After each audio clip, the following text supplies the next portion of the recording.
And I would like to start with asking describing what is the main religion or ideology, worldview of the world today in the middle of the second decade of the 21st century. And I think we can say that the dominant ideology of the world at present is liberal humanism, or in short, liberalism. Liberalism is a worldview and ideology that thinks that the source of all authority and all meaning in the universe is the individual human, the individual of the species Homo sapiens. Liberalism has several core ideas. First of all, it believes in the individual. It thinks that every Homo sapiens is an individual, which literally means it cannot be divided. The meaning of the term individual is that you cannot divide it. The idea is, yes, of course you can divide the human body or the human brain, but within each individual, there is kind of a seed of light, a spark that cannot be divided further. Within each of us, there is this inner voice, and this inner voice in each and every one of us is the source of all the meaning and all the authority in the world. Whenever we face a difficult question, a difficult dilemma, choice in life, as individuals or as collectives, liberalism tells us, listen to yourself, connect to yourself, try to hear this inner voice within yourself, and it will tell you what to do. And listen to that, not to anything else.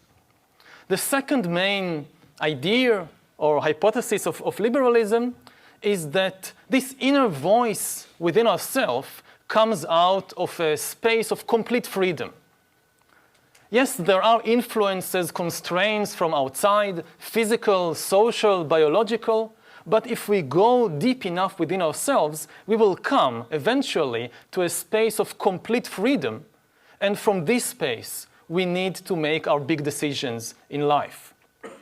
Thirdly, based on these two ideas or two assumptions, liberalism assumes that only I can really know myself. Nobody else, no outside person, no outside system can really know who I am. Because again, who I am really is this inner voice which enjoys complete freedom. So I'm inaccessible from outside. Based on these ideas, the main value of liberalism, which gives it its name, is liberty, freedom. We need to preserve the freedom of the individual to think, to feel, and to act according to what he or she thinks and feels, because again, this is the supreme source of authority and meaning in the world. Now, all this may sound very abstract and very theoretical, so I would like to give a few concrete examples of what liberalism means in practice to our lives as individuals and as collectives. If you think about the field of politics, so what is liberal politics? What is liberalism translated into political terms? You get a democracy with elections and so forth. If we want to know who should rule this country, what kind of economic policies to adopt, what kind of foreign policy to adopt, to make war or to make peace, who should we turn to in order to get answers?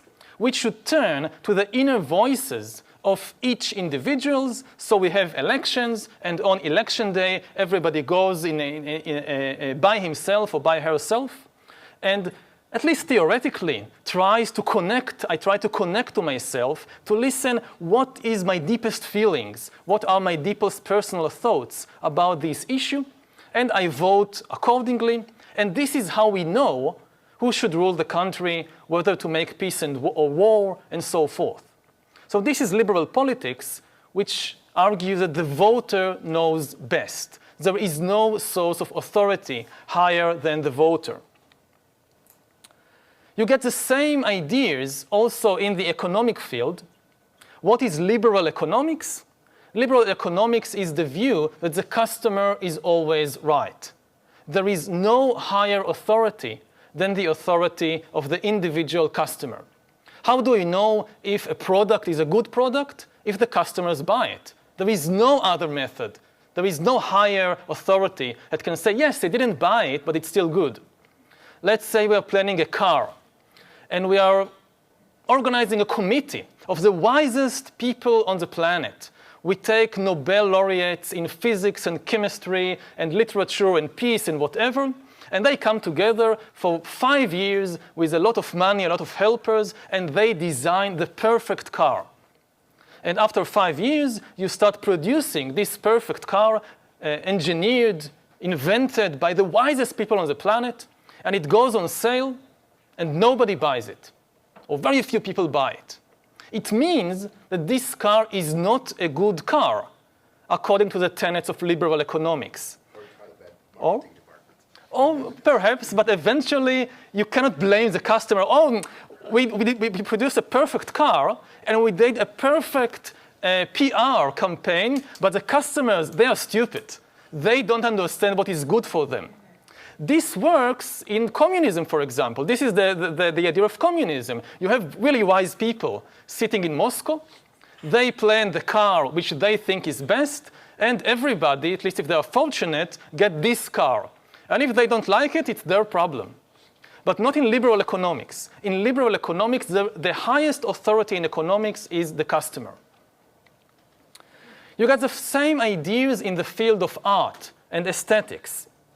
Many times in history, many periods, many cultures, people had ideas what is art and what is beauty. And they thought that there are some objective definitions, objective yardsticks to determine whether something is art and whether something is good art. And then comes along liberal art and liberal aesthetics in the 19th, 20th century. And just as in politics, the voter knows best, and in economics, the customer is always right, so in liberal art also, the customer or the viewer, he is or she is the highest authority. According to liberal art, beauty is in the eyes of the beholder, in the feelings of the person watching or seeing the painting, the architecture, the play, whatever it is. In 1917, in a very, very famous gesture, Marcel Duchamp took a urinal, said this is art, called it Fountain, signed his name, Marcel Duchamp, put it in a museum in Paris, said this is art, this is beautiful. And ever since then, in every introductory course to art history in university, they bring this image and the argument starts. Is it art? No, it's not art. Who determines what is art? Is it beautiful? It's not beautiful. And eventually, if you're liberals, you will reach the conclusion that art is whatever I define to be art. And beauty is in the eyes of the beholder. Whatever I think is beautiful, it's beautiful. And nobody out there can come to me and say, you think it's beautiful, but it's not. There is some higher authority. If you think that this is art, beautiful art, and you're willing to pay millions of dollars for it, and it costs millions of dollars today, this fountain, then it's art. The same ideas also apply to the field of ethics. How do you know if an action is good or evil, if it's ethical or unethical? Well, suppose I live in the Middle Ages, and I fall in love with another guy. And I go to the priest and tell him in confession, this and this happened. So the priest will say, this is very evil, what you have done. You'll go to hell for this. Why? Because God thinks it's evil. Because scriptures say it's evil. Because I, the priest, say this is evil. And then I say to the priest, but I feel very good about it. So the priest would say, but we don't care what you feel. Your feelings are unimportant. You don't determine what is good or evil by what you feel. Then come liberalism in the modern age and say, no, the highest authority in the field of ethics is also the feelings of individuals. There's nothing beyond that. If it feels good, do it. If you feel good about it, if everybody feel good about it, then there is absolutely no reason in the world why it should be evil or bad. Now, there are, of course, problems. What happens if a particular action causes some people to feel good and other people to feel bad? This is when you have arguments within liberal ethics. say, for example, an extramarital affair. I have an affair outside of marriage. I feel very good about it, but if my spouse finds out, he will feel bad about it, and probably I will also feel bad about it. And if we say we divorce as a result and we have children, they will feel bad about it. So what is more important? My good feelings at a particular time, or the bad feelings of my spouse or my children? Different people have different views on this question, but as long as they are liberal, the argument will be done in terms of feelings. The question will be, what feeling is more important? Even very religious people today understand this. And if you think about the terrorist attacks in France on the Charlie Hebdo, after the attack, all kinds of organizations, Muslim organizations and even non-Muslim organizations, began to say things like, but look, this newspaper, it was not doing something very wholesome because it was causing millions of devout Muslims around the world to feel bad.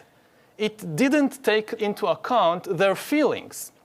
Now, it's very interesting that they use this argument because even those who try to say it's not good to draw a caricature of the Prophet Muhammad, they don't say it's not good because Allah forbade it or because it's wrong according to the Quran.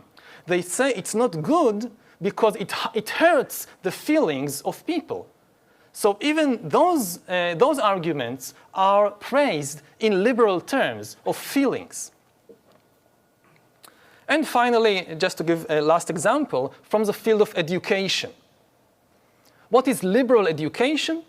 The main idea of liberal education is that the student or the pupil is the highest authority, not the teacher, not the professor.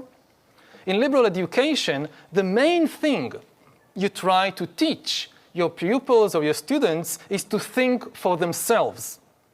They are the highest authority. You go from kindergarten to the university, and you ask the teacher, you ask the professor, what are you trying to teach?